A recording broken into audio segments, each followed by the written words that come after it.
piso da enfermagem. Na sabatina do programa do Ratinho, ele disse que a suspensão do piso salarial da enfermagem no valor mínimo de R$ 4.750 por mês foi uma decisão monocrática do ministro Luiz Roberto Barroso. Vamos ver. Eu sancionei, o Congresso aprovou o novo piso para os enfermeiros. Lamentavelmente, está suspeito para a decisão monocrática do ministro Barroso. Eu espero que dê 6-5 para nós, né? Votou a nosso favor o Cássio Nunes e o André Mendonça e mais um ministro. Está 5-3 contra eles, tá? Então, eu espero que o Supremo não interfira mais uma vez numa coisa que não é competência deles. Eles têm que julgar a questão de constitucionalidade. Isso aqui é outra história. É pro lado de cá que interessa. Gente, eu fiquei muito assustada, porque convivendo aqui com os meus colegas advogados, eu tenho aprendido um pouco, né, sobre hierarquia, sobre lei. Quando o presidente sanciona, um Congresso aprova, cara, pra mim acabou, não tem que vir ninguém mais falar, eles falam pela população. O Congresso representa o Brasil, cada deputado ali foi eleito por cada estado brasileiro. Se eles aprovaram, o presidente sancionou, não pode vir, no meu entendimento, pelo pouco que conheço de direito, o ministro do Supremo Tribunal Federal e tirar num domingo à noite, na véspera do salário ser concedido. Eu trago aqui para a mesa se isso é constitucional ou não. Qual dos 3 advogados quer responder? Por favor, Décio. Precisaria um pouquinho de paciência para entender, para explicar, mas de forma técnica, tá? Então, não vou falar nada de ideologia, vou falar de forma técnica. Até mesmo uma norma constitucional, ela pode ser inconstitucional. Eu li ontem, li e reli diversas vezes a decisão monocrática do ministro Barroso. Ele aponta diversos vícios de iniciativa, que nós chamamos de inconstitucionalidades formais, e algumas inconstitucionalidades materiais, que a imprensa não falou. Como que surgiu esse projeto de lei? Eu vou explicar. Esse projeto de lei foi apresentado pelo Poder Legislativo. Quem apresenta projeto de lei que tem aumento de despesa de pessoal é o Poder Executivo. E se vai aumentar despesa de pessoal nos estados, não pode ser apresentado pela União. Os deputados, depois que esse projeto já estava em tramitação, praticamente aprovado, alguém falou para eles, olha, vocês estão fazendo errado. O que a gente tem que fazer agora? Você tem que apresentar um projeto de emenda constitucional, porque esse projeto de emenda constitucional, como já houve em 2 oportunidades, pode instituir piso nacional para qualquer categoria, no caso para profissionais da enfermagem. Foram lá e apresentaram esse projeto de emenda constitucional com o projeto legislativo do projeto de lei pronto, tanto que eles seguraram por 2 meses a sanção. Não pode, assim que o projeto está pronto, tem que ser enviado a sanção. Só que se ele fosse sancionado, ele seria declarado inconstitucional. Então, o que aconteceu? Eles esperaram a promulgação do projeto de emenda constitucional para sancionar o projeto de lei.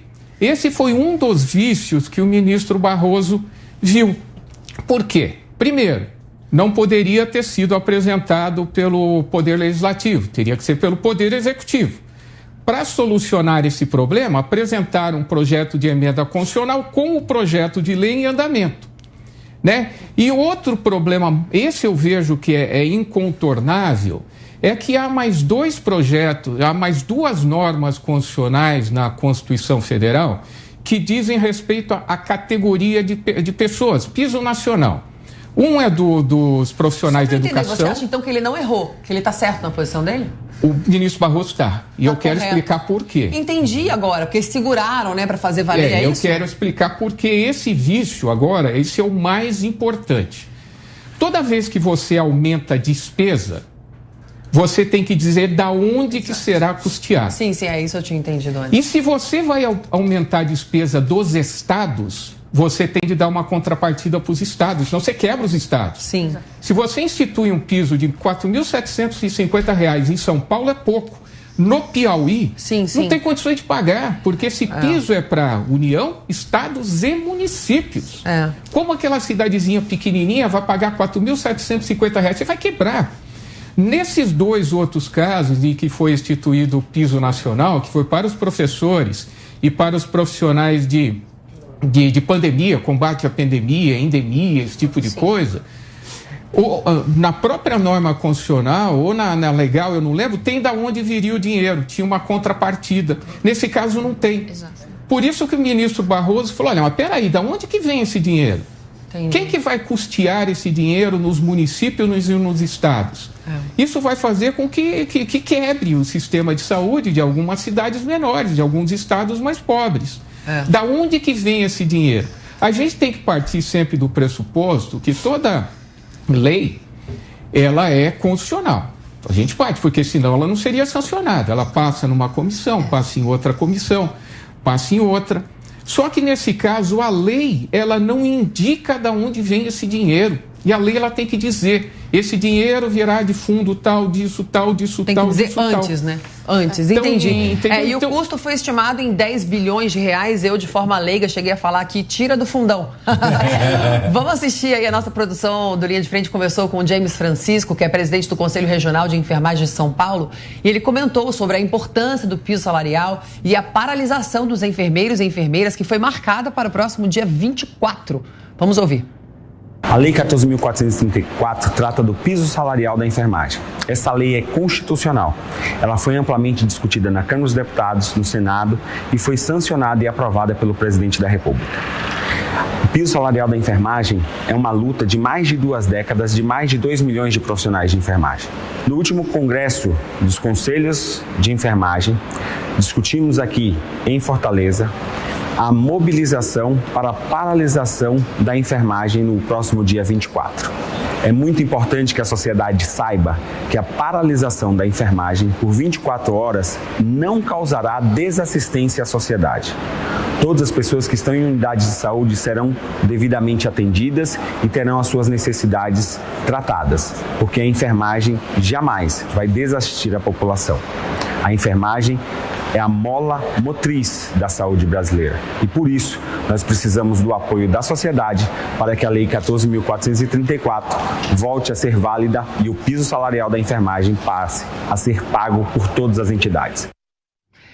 Na verdade, a gente quer aumento para todos, né? Para os médicos, para os professores, para todos os servidores, né? É complicado isso. Seria bom se os deputados trabalhassem mais a favor da população e menos a favor do próprio bolso. Alguns. A gente procura também o senador Fabiano Contarato, que é autor dessa lei do piso da enfermagem. Ele nos enviou o seguinte pronunciamento, abre aspas, o piso salarial da enfermagem é uma conquista histórica que faz justiça a profissionais que dedicam a vida para cuidar da saúde da população, muitas vezes arriscando a própria vida, como fizeram na linha de frente de combate à pandemia. O presidente do Senado está pessoalmente empenhado em viabilizar a fonte de recursos que motivou a suspensão judicial do pagamento. O processo legislativo foi regular e regimental, legitimando uma importante manifestação democrática. Fecha aspas. Volto para você, doutor. Eu admiro demais os enfermeiros, eu acho que eles têm de ter um piso salarial até muito maior. Na minha família tenho diversos enfermeiros. Mas pensem bem, não adianta colocar uma norma em vigor se não haverá de onde tirar esse dinheiro. Então, no meu modo de ver, eu estou fazendo uma análise técnica. Direito é tecnicismo. Quando um operador do direito, um ministro do Supremo Tribunal Federal, ele vai analisar um caso, ele vai analisar de acordo com a Constituição. Não adianta nada deixar essa lei entrar em vigor, depois não ter dinheiro para pagar, quebrar diversos municípios e ser declarada inconstitucional posteriormente. Então, melhor que se aguarde esses 60 dias, que foi o determinado, para que se esclareça, que eu tenho certeza que será esclarecido de onde vem esse dinheiro, porque esses verdadeiros heróis nacionais merecem muito mais. Mas direito, Constituição, ela tem que ser observada para todos. Tira do fundão. Tira do fundão. E você que votou em deputado que foi a favor do fundão, dá para pesquisar na internet. Não vota nele de novo, não. Tá bom? Porque 7 bilhões de reais, 6 bilhões de reais para eles se elegerem de novo é um crime contra o nosso bolso. Eles pagam com o nosso imposto para continuar lá. Não vote em deputado que votou a favor do fundão. Pronto, falei. Vou agora para o advogado Ricardo Martins. Eu concordo com o doutor Silvio, né? Desmerecer a classe dos enfermeiros, na verdade, eles merecem todo o respeito.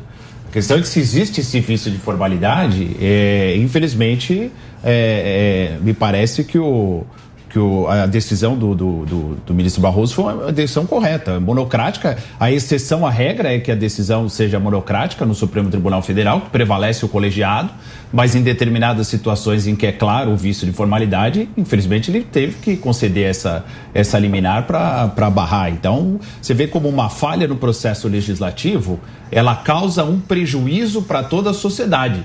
É para isso que esses legisladores, eles têm assessores, têm toda a sua assessoria jurídica, justamente para analisar todas essas questões antes de um projeto de lei ser apresentado ou quando ele está tramitando, para evitar toda essa confusão. Porque aí você aprova uma lei com vício de formalidade, essa lei é aprovada, aí essa lei é suspensa por uma decisão. Então todo mundo errou? A Câmara errou, o Congresso errou. Não, foi incompetência. Foi incompetência porque... Passou por tanta gente? Se nós pegarmos... eu estou com som? Acho que tá. Eu espero que todos nós estejamos. Se nós pegarmos a tramitação, né, desse projeto, vocês vão ver ali diversas vezes, por exemplo, a deputada Carmen Zanotto indicando: nós temos que indicar aqui de onde sairão os recursos, né, para cobrir essas despesas. Né? Várias vezes. No plenário colocaram o seguinte: depois nós vamos ver onde, né, vão ser retirados esses recursos para cobrir essas despesas. Ou seja, ao meu ver, né, não foi simplesmente um erro. Nós sabiam que estavam cometendo um erro, mas nós estamos em um período eleitoral. Não é? Essa é uma categoria que cobre 70% da área da saúde do nosso país e, infelizmente, atuaram de uma forma negligente com os nossos enfermeiros. Tem fonte de recursos, sim, e agora, por exemplo, o ministro Paulo Guedes está tentando ver formas de se colocar recursos para este piso salarial. Uma das alternativas que ele falou foi desonerar a folha de pagamento, mas possivelmente terá outras alternativas também para sanar os problemas que estão nesse projeto de lei. Eles fizeram uma lambança, né? Exato. Uma lambança. Olha, mas eu divirjo em partes, né, dos que me antecederam, né? Eu reconheço, eu concordo, né, que de fato não se pode gerar gastos sem dizer de onde você vai tirar o dinheiro para isso, né? Evidentemente, não tenho dúvida que isso pode causar uma série de desequilíbrios e de dissabores em alguns municípios, em algumas entes federativos que eventualmente não tenham condição, tenham dificuldade em atingir esse piso salarial. Eu compreendo essa linha de argumentação. Agora, do ponto de vista jurídico, eu pessoalmente entendo que, uma vez tendo sido aprovado enquanto emenda constitucional, essa norma ela acabou por não atrair as eventuais ilegalidades, os eventuais inconstitucionalidades que poderia atrair caso fosse aprovada na forma de lei ordinária. Então, a partir do momento que ela vem como emenda constitucional, ela não precisaria indicar no texto da emenda constitucional, diferentemente do texto de uma lei ordinária, a fonte para o custeio desses valores. Então, eu vejo, no meu entendimento, que nesse ponto, essa norma não é inconstitucional. E aí sim, o Supremo seria muito menos o órgão competente para, eventualmente, botar reparo numa norma que foi aprovada nas duas casas do Legislativo, com quórum qualificado de emenda constitucional, amplamente discutida no Legislativo, depois tendo o crivo do presidente da República. Então, honestamente, eu vejo que nesse caso, embora até com boas intenções, com uma lógica, um discurso que tem elementos muito corretos, mas eu vejo que o Supremo não deveria ter entrado, haja vista que não seria uma inconstitucionalidade. E aí eu vejo que o Supremo acabou entrando num elemento que não era seu. Entrou numa seara que não era sua, Exato. Entendi. O problema todo é que nem a lei ordinária diz qual é a fonte. Eu peguei ontem. Da lei ordinária eu concordo, realmente. Ela não Mas como fala. tem a PEC, eu vejo que a PEC acabou suprindo Abre a esse eventual precedente. falha da lei ordinária. Mas a lei exatamente. ordinária, ela não diz de onde vem. Não tem lugar nenhum que diz de onde vem. Exato. A da lei ordinária eu E concordo tem que ter a indicação Entendi. da Mas lei. não é inconstitucional, é isso que o Cris está falando. Então não seria papel do Supremo barrar. Exato. O Brasil tá uma bagunça. O Brasil tá uma bagunça. Só Jesus na nossa vida.